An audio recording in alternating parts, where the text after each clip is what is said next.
الحمد لله رب العالمين والصلاة والسلام على رسوله الكريم وعلى آله وأصحابه أجمعين۔ میرے عزیزو،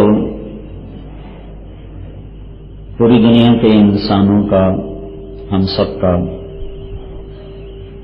یہ ایک مشترکہ مسئلہ ہے کہ موت ہر انسان کے تعاقب میں ہے اور اسے یہاں سے چلے جانا ہے۔ جو کسی منزل کو سامنے رکھ کے سفر کرتا ہے، پہنچے تو بھی اسے چھوڑ کے چلے جانا ہے، راستے میں مر جائے تو پہنچے بغیر ہی یہاں کا پہنچنے والا بھی چھوڑ کے چلا جاتا ہے، نہ پہنچنے والا تو پہلے ہی نہیں پہنچا۔ گویا یہاں انسان جو کچھ پاتا ہے وہ کھو دینے کے لیے پاتا ہے، لیکن انسان کی طبیعت میں ہے کہ وہ کامیابیوں کو چاہتا ہے، اور دنیا میں جو ہمیں کامیابی کا تصور نظر آتا ہے وہ موت ہم سے واپس لے لیتی ہے۔ اکثریت تو پہنچ نہیں پاتی، پہنچتے ہیں تو موت ان سے واپس لے لیتی، تو پھر میری تمنائیں تو نامکمل رہ گئیں۔ تو اللہ تعالیٰ نے اپنے فضل و کرم سے ہمیں اپنے نبیوں کے ذریعے سے علم کامل عطا کیا، اور اس نے ہمیں ناکامی اور کامیابی کا صحیح معیار بتایا، صحیح پیمانے بتائے۔ اس نے ہمیں یہ سمجھایا کہ دنیا اور آخرت کی کامیابی کا دار و مدار وہ اللہ کو راضی کرنے پر ہے۔ جس سے اللہ راضی ہو جائے گا وہ کامیاب ہو جائے گا، جس سے اللہ ناراض ہوگا وہ ناکام ہو جائے گا۔ تو کامیابی اندر کی چیز ہے، باہر کی نہیں ہے۔ اللہ کی رضا اس کے نبی کی زندگی میں ہے، اس کے نبی کی زندگی کا نام اسلام ہے۔ اسلام میری آپ کی اور زندگی کے جس شعبے سے ہم تعلق رکھتے ہیں ہم سب کی بنیادی ضرورت ہے۔ اس کے بغیر ہم اللہ کی نظر میں دو کوڑی کے بھی نہیں۔ یہ تبلیغ کا کام ہے، یہ اس دین کو سیکھنے کی محنت ہے۔ یہ کوئی الگ کوئی فرقہ وجود میں نہیں آیا، کوئی سیاسی جماعت نہیں ہے، کوئی تحریکی جماعت نہیں ہے کہ ہر مسلمان مرد عورت اللہ کی مان کے چلنے والا بنے اور اس کی منشا کو پہچاننا اپنی زندگی کا مقصد بنائے، اور اس کے محبوب کے بتائے ہوئے طریقوں کو نصب العین بنا کر اپنی زندگی کی شاہراہوں کو متعین کرے۔ اس راستے پر چلنے والے کے لیے ناکامی کوئی نہیں، دنیا اور آخرت کا اللہ تبارک و تعالیٰ اس کا ساتھی بن جاتے ہیں۔ تو یہ تبلیغ کا کام 1926 میں نظام الدین کی ایک چھوٹی سی مسجد تھی، اس میں ایک شخص نے شروع کیا، اور اس کا محرک یہ تھا کہ 1920 میں شدھی کی تحریک چلی، تحریک خلافت چلی 1914 میں، تو اس سے مسلمانوں میں ایک بڑی لہر دوڑی۔ تو پھر باطل نے سوچا کہ ان کو ٹھنڈا کیسے کیا جائے، تو ایک شدھی کی تحریک چلی۔ اس کا پس منظر یہ تھا کہ یہ ذہن بنایا گیا کہ ہم ایک قوم ہیں، ایک نسل ہیں، درمیان میں سے مسلمان آ گئے اور انہوں نے ہماری نسلوں کو اپنے آباء و اجداد کے دین سے ہٹا دیا، لہذا ہمارا تو دین ایک ہے، ہمیں تو ایک ہونا چاہیے۔ اس سے ان پڑھ طبقہ، دیہاتی طبقہ بہت زیادہ متاثر ہوا، دین تو تھا نہیں، برائے نام تھا۔ تو اس کے توڑ میں علماء نے سوچا بھی ہم اپنے لوگوں کو کیسے دین پر باقی رکھیں، ایک سوچ اس شخص کو بھی اللہ نے دی کہ یا اللہ تیرے بندوں کا دین پہ باقی رکھنا کیسے ہوگا. تو یہ ایک بالکل اس شخص پر الہامی طرز اللہ نے کھولا. اس سے پہلے جو طریقہ تھا اصلاح و تربیت کا وہ تھا مشائخ، علماء، درس قرآن، درس حدیث، خانقاہیں، اہل اللہ کی صحبتیں، مجلسیں. لیکن یہ صرف ان لوگوں کے لیے تھیں جن میں طلب ہو. جن میں طلب نہ ہو تو ان کا کیا کیا جائے؟ اور طلب دن بدن گھٹ رہی تھی. تو اللہ نے اس شخص کو یہ سجھایا، اس نے اس سے تیار کیا کہ وہ جو نہیں سنتے ان کے گھر جا کر انہیں سناؤ اور ان کو بھی تیار کر کے اپنے ساتھ لے کے چلو. یہ بالکل ایک ناممکن چیز تھی اس دور، اس زمانے میں، کہ لوگ تو علماء کی نہیں سن رہے، عوام کی کیسے سنیں گے؟ اور لوگ زکوٰۃ دینے کو تیار نہیں تو یہ اپنی جان مال لے کر اللہ کے دین کے لیے کیسے نکلیں گے؟ ناممکن سی چیز تھی. لیکن میرے عزیزو، اس وقت اللہ نے تبلیغ کے کام کو دنیا کے 6 بر اعظم میں پہنچایا ہوا ہے اور امت کے تمام طبقات میں اس کو اللہ نے داخل کیا. 6 بر اعظم میں اللہ تعالیٰ مجھے خود لے کر گیا ہے. میں جنوبی امریکہ سے لے کر جنوبی افریقہ تک تمام بر اعظم میں پھرا ہوں، اسی کام کی نسبت سے، تجارت کے لیے نہیں. ہر جگہ میں نے اس محنت کے ثمرات، برکات اپنی آنکھوں سے دیکھے. وہاں کی یونیورسٹیز اور کالجز کے لڑکے پوری داڑھی میں، پگڑی میں کالج جا رہے ہیں. امریکہ میں لڑکا جا رہا ہے، ساؤتھ افریقہ میں جا رہا ہے، ساؤتھ امریکہ میں جا رہا ہے، یورپ میں جا رہے ہیں. ان کے ساتھ پر جیسے میں آپ کو مولوی صاحب نظر آ رہا ہوں، اسی شکل میں آپ کو وہاں کے کالج کے لڑکے بڑی بڑی ڈگریاں لیتے ہوئے نظر آئیں گے اور لڑکیاں آپ کو فل حجاب میں نظر آئیں گی. آج سے 30 سال پہلے اس کا کوئی تصور نہیں کر سکتا. مسجدوں کو تالے لگے رہتے تھے اور اتوار کو جمعے کی نماز پڑھی جاتی تھی. جمعہ اتوار کو پڑھا جاتا تھا، چھٹی اتوار کو ہوتی. لیکن 20-25 سال کی محنت کے بعد 1954 میں پہلی جماعت امریکہ گئی تھی. 1954 میں پہلی جماعت، پاکستان سے 4 آدمیوں کی جماعت امریکہ گئی. اس میں 3 کا انتقال ہو چکا ہے، 1 زندہ. تو اب میں 3-4 دفعہ امریکہ ہو کے آیا. بڑے بڑے مدارس، بڑی بڑی مسجدیں اور نمازیوں کی تعداد، مسجدیں بھری ہوئی. تو جمعے کے دن اتنا رش کہ شکاگو کی مسجد میں ایسے جیسے یہ بچے کھڑے ہیں ایسے لوگ کھڑے تھے، بیٹھنے کی جگہ نہیں تھی. سڑکیں بند ہو جاتی ہیں جمعے کی نماز کے لیے. اور کئی مقامات ایسے ہیں جہاں مسجد کے چھوٹے ہونے کی وجہ سے نماز جمعہ 2 دفعہ ادا کی جاتی ہے کہ نمازی زیادہ ہیں، جگہ تھوڑی. تو ایک مختصر سا خاکہ میں نے آپ کو اس تبلیغ کے کام کا بتایا. اس نے مختلف طبقات کو متاثر کیا، متوجہ کیا. تو ہم 1996 میں ہم نے اسٹیج کے لوگوں میں کام کرنا شروع کیا، اداکاروں میں، اسٹیج کے فنکاروں میں. ان میں رات کو گشتیں کرتے اور ان کو لے کر آتے، مسجد میں لاتے، ان سے بات کرتے. تو اب اللہ کا شکر ہے بہت سے اسٹیج کے فنکار وہ تبلیغ میں وقت لگا رہے ہیں، اور جن کو کوئی متبادل مل جاتا ہے کام وہ چھوڑ کے ادھر چلے جاتے ہیں. جن کو نہیں ملتا وہ توبہ بھی کرتے ہیں، روتے بھی ہیں، کرتے بھی ہیں، اللہ سے مانگتے بھی ہیں. لیکن اب ہر مہینے 3 دن کی فنکاروں کی جماعت نکلتی ہے اور 5-6 ڈرامہ سٹیجز ایسے ہیں جہاں جیسے یہ سٹیج ہے جب انٹرول ہوتا ہے تو پیچھے باقاعدہ لڑکی اور لڑکوں میں حدیث کی تعلیم ہوتی ہے.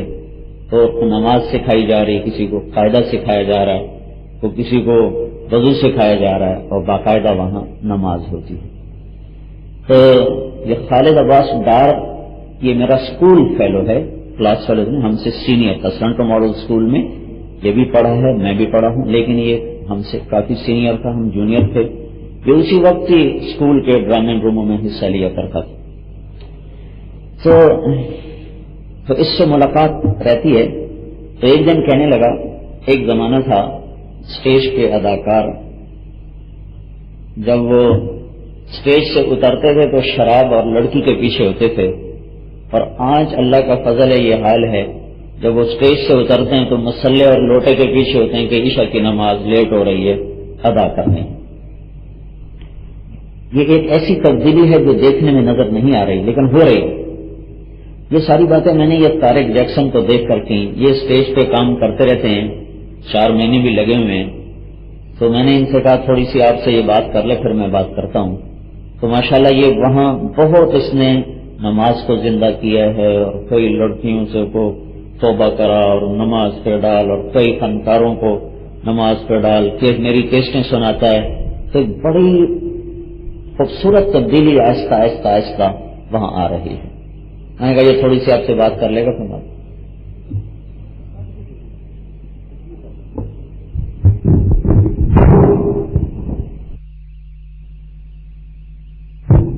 بسم اللہ الرحمن الرحیم، والصلاة والسلام علی رسولہ الکریم وعلی آلہ واصحابہ اجمعین، اما بعد.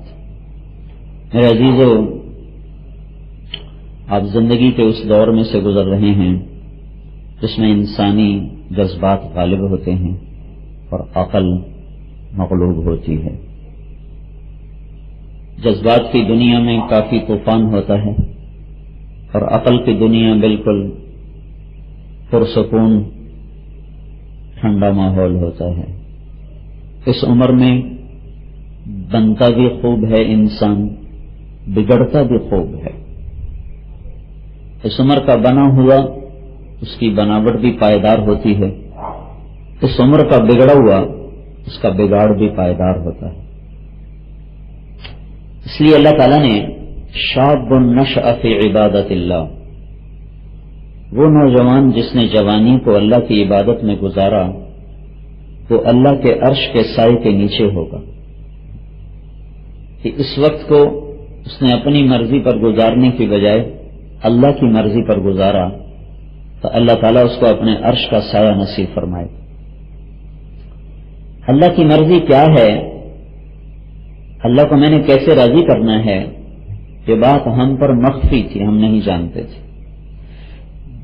میں دنیا میں کیوں پیدا ہوا ہوں، یہ میرے سامنے اس سوال کا جواب کوئی نہیں ہے. میں کیوں آیا ہوں؟ آپ کو ماں باپ سے کچھ ڈکٹیشن ملی ہوگی کہ بیٹا آپ نے انجینئر بننا ہے، کسی کو ڈکٹیشن ملی ہوگی تم نے ڈاکٹر بننا ہے، کسی کو کہا گیا ہوگا تم نے ٹیکنالوجی میں کچھ پڑھنا لکھنا ہے. جو چھوٹا بچہ ہوتا ہے وہ اسی کو ذہن میں لے کر اپنی زندگی کا سفر شروع کر دیتا ہے. میری 4تھی 5ویں جماعت تھی جب میرے والد مرحوم نے مجھے یہ کہنا شروع کیا کہ تم نے ڈاکٹر بننا ہے. ماں نے بھی کہنا شروع کیا، عزیزوں نے بھی کہنا شروع کیا تم نے ڈاکٹر بننا ہے. تو اس معصوم ذہن میں یہ بات نقش ہو گئی کہ شاید میں دنیا میں اس لیے آیا ہوں کہ مجھے ڈاکٹر بننا ہے. ایسے ہی آپ کے ماں باپ نے بھی آپ کو کوئی نہ کوئی منزل بتائی ہوگی، خود آپ کے ذہن میں ہوگی، ماں باپ نے نہ کہی ہوگی تو آپ کے اپنے ذہن میں ہوگی. لیکن جو میں نے پہلے آپ سے بات عرض کی تھی، دنیا کی ہر منزل کا آخری انجام اس کو چھوڑ جانا ہے. دنیا کی ہر کامیابی کا آخری انجام اس سے ہاتھ دھونا ہے، اور دنیا کی ہر فتح کا آخری انجام وہ شکست ہے. فاتح دنیا میں جو نامور فاتحین گزرے ہیں ان میں ایک سکندر بھی ہے، مقدونیہ کا، خلقوس کا بیٹا. کس عمر میں دنیا سے جا رہا ہے؟ دنیا کو فتح کرنے نکلا تھا، 33 سال کی عمر، اور وہ 13 جون کی ایک گرم دوپہر تھی 53 قبل مسیح. 320 کی اس کی پیدائش ہے، 353، 33 سال. اور یہ کہاں دم توڑ رہا تھا؟ عراق میں ملتان کی جنگ میں اس کو بہت مشقت اٹھانی پڑی. ملتان کے لوگ بڑے جنگجو تھے تو وہاں اس کو زخم آئے کاری. اسی جنگ میں اس کا بیٹا بھی مارا گیا تھا. خود اس کو ایک زخم آیا تھا, ٹھیک تو ہو گیا لیکن وہ اپنے اثر چھوڑتا رستا رہا. بابل پہنچنے پر وہ زخم اس کی موت کا پیغام بنا. بلانے والا تو اللہ تھا. ملیریا بخار تھا اس وقت. تو 33 سال کی عمر, اور عراق میں وہ ایڑیاں رگڑتا ہوا یہ فریاد کر رہا تھا, کوئی ہے جو مجھ سے میری ساری سلطنت لے لے اور مجھے مقدونیہ پہنچنے کی مہلت دے, میرا سب کچھ لے لے اور مجھے مقدونیہ پہنچا دے, میں وہاں پہنچنا چاہتا ہوں, وہاں مرنا چاہتا تھا. لیکن اللہ تعالیٰ نے اپنی قدرت قاہرہ کے ذریعے سے بتایا کہ فاتح صرف اللہ ہے, باقی تو سب اللہ کی عطا ہے, اس سے کوئی دھوکہ نہ کھائے. تو میری آپ کی منزل کیا ہے, موت کے بعد کیا ہے, میں کیوں آیا ہوں, مجھے کس نے بھیجا ہے, یہ اتنے سارے سوالات ہیں جن کا جواب آپ کو ان کالج کی تعلیم میں کوئی چیز نہیں دے سکتی. جتنے دنیا کے پھیلے ہوئے علوم ہیں ان میں سے کوئی چیز نہیں ہے جو آپ کو اس سوال کا جواب دے سکے میں کیوں آیا ہوں. اس سوال کا جواب ہمیں اللہ نے دیا اور حضرت محمد صلی اللہ علیہ وسلم کو مبعوث فرما کر دیا. اگر آپ نہ آتے تو نہ ہمیں پتا ہوتا ہم کیوں آئے ہیں, نہ ہمیں پتا ہوتا ہمیں کس نے بنایا, نہ ہمیں یہ پتا ہوتا کہ موت کے بعد جانا کہاں ہے, نہ ہمیں یہ پتا ہوتا کہ موت کے بعد کا انجام کیا ہے, مر کے مٹی ہونا ہے یا کچھ اور ہے. یہاں پردہ پڑا ہوا تھا کہ اللہ تعالیٰ نے ربیع الاول کے مہینے میں 12 ربیع الاول کو, ربیع الاول کا مہینہ شروع ہو چکا ہے, 12 ربیع الاول کو پیر کی صبح, ہماری انگریزی تاریخ تھی 22 اپریل 571 عیسوی, اور ہندی مہینوں کی تاریخ تھی 1 جیٹھ. ہمارے ہندی مہینے جیٹھ, ہاڑ, ساون, بھادوں, یہ ہمارے ہندی مہینے ہیں. تو ہندی مہینوں کے لحاظ سے جیٹھ کا مہینہ تھا, انگریزی لحاظ سے اپریل کا مہینہ تھا, عربی لحاظ سے ربیع الاول کا مہینہ تھا, اور عربی کی ربیع الاول کی 12 تاریخ تھی. اور پیر کو صبح کے 4:20 پر آپ دنیا میں تشریف لائے. جب آپ دنیا میں آئے تو 2 اندھیرے تھے. کفر کا اندھیرا چھایا ہوا تھا اور جو اہل حق تھے ان کے سامنے بھی اندھیرا چھا چکا تھا. کیا منزل کوئی نہیں ہے, پچھلی تعلیمات مٹ چکی ہیں, وہ حق کے متلاشی ہیں, حق کو تلاش کرنا چاہتے ہیں, نظر نہیں آتی. ادھر بھی اندھیرا ہے, ادھر بھی اندھیرا ہے. تو جب آپ دنیا میں تشریف لائے تو جب حضرت آمنہ نے آپ کو جنم دیا تو ایک دم سارے عالم میں روشنی پھیل گئی, اور حضرت آمنہ نے ساری کی ساری دنیا میں پھیلے ہوئے جو محلات تھے, یمن کے, ایران کے, روم کے, فارس کے محلات کو دیکھا. آپ کی آمد سے یہ نور پھیلا. اور آپ جب پیدا ہوئے تو ان کو لٹایا گیا تو بچہ تو بے سدھ پڑا ہوتا ہے, اسے کیا خبر ہوتی, لیکن آپ نے کروٹ بدلی اور سجدے میں سر رکھا, اور پھر سجدے سے جو سر اٹھایا اور یوں انگلی کو آسمان کی طرف کیا تو ایک روشنی کا جھماکا ہوا جس سے سارا عالم حضرت آمنہ پر روشن ہو گیا. اندھیروں کا علاج روشنی ہے, اندھیروں کا علاج ڈنڈا نہیں ہے. جب رات آ جائے تو اس کا علاج بتیاں جلانا ہے, نہ کہ اندھیرے کو ڈنڈے مارنا. ایسے ہی میرے عزیزو, جب دل پہ اندھیرا چھا جائے تو اس کا علاج ایمان کے چراغ جلانا ہے, نہ کہ اس کو ڈنڈے سے بھگانا. اس لیے حکومتیں اسلام نہیں لا سکتی کہ اسلام اندر کی روشنی سے چلنے والا, اندر کی طاقت سے چلنے والا دین ہے. تو کسی حکومت کے پاس ایسی کوئی طاقت نہیں ہے کہ کسی کے دل کے ایمان کی شمع کو روشن کر سکیں. ان کو زبردستی نماز پڑھا دیں گے لیکن وہ بے وضو پڑھیں گے تو پھر کیا ہوگا؟ ان کی دکانیں بند کرا دیں گے، وہ دکان بند کر کے اندر بیٹھ جائیں تو پھر کیا ہوگا؟ میں نے اپنی آنکھوں سے دیکھا.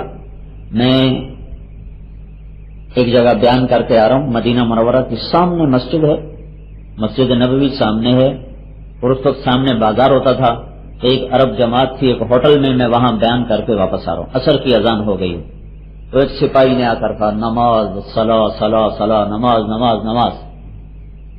تو لوگوں نے دکانیں بند کرنا شروع کی. ایک لڑکا میرے سامنے دکان بند کر رہا تھا، وہ خود باہر کھڑا ہے اور شٹر یوں گرا رہا ہے. وہ سپاہی جب آگے گزر گیا تو اس نے چھلانگ لگائی اور شٹر کے اندر اور دکان بند کر دی. سامنے مسجد نبوی ہے جہاں لوگ ہزاروں میل کا سفر کر کے لاکھوں روپے خرچ کر کے آئے ہوئے ہیں، اور اس سے ایک فرلانگ کے فاصلے پر مسجد ہے، لیکن سعودی حکومت کا ڈنڈا اس سے نماز نہیں پڑھا سکتا. 2 سال پہلے ایک نوجوان میرے پاس مجھے ملنے آیا مدینہ منورہ میں، کیونکہ میں 12 برس سے مدینہ میں رہ رہا ہوں اور 12 برس سے بے وضو نماز پڑھ رہا تھا کیونکہ زبردستی پڑھائی جاتی. اور مجھے کہیں سے تمہارے بیان کا کیسٹ ملا تو پھر مجھے احساس ہوا کہ میں نے کیا ظلم کیا. پھر میں نے توبہ کی، داڑھی رکھی، میں نماز پڑھتا ہوں تو کیا میرے پچھلے گناہ معاف ہو جائیں گے؟ میں نے کہا انشاءاللہ ہو جائیں گے. اللہ شرک معاف کر دیتا ہے، یہ تو اس سے چھوٹا گناہ ہے.